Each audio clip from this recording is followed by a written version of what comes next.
Zarina qatnashsa biz qatnashmaymiz deb aytishgan. Yulduz opa juda ham o'zlariga talabchan, 100% ga ishlaydilar va albatta ular bilan birga ishlaydigan komandasidan ham xuddi shu narsani talab qiladilar. Mendan har doim so'rashadi, qanaqa qilib shuncha yil sizlar birga hamkorlik qilasizlar, shuncha yilda ishlaysizlar, ular bilan qiyin ishlashga. Har doim bitta menda javob: agar siz o'zingizni ishingizni 100% ga bajarsangiz, xaltura qilmasdan, sizga Yulduz opa bilan ishlashga qiyin bo'lmaydi.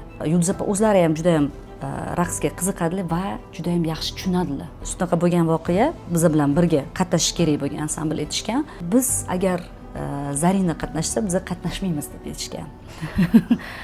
Ha, nimaga deganda, yo'q, urushqoq, u bunaqa, u bunaqa deyishganda, keyin shu gapga qaramasdan Yulduz opa baribir meni oldilar. Hamma narsa o'tgandan keyin aytdilar menga. Endi men tushundim.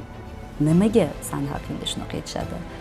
Chunki sen mehnatkashsan-da, ishingni yaxshi ko'rasan, ham yaxshi qilasan.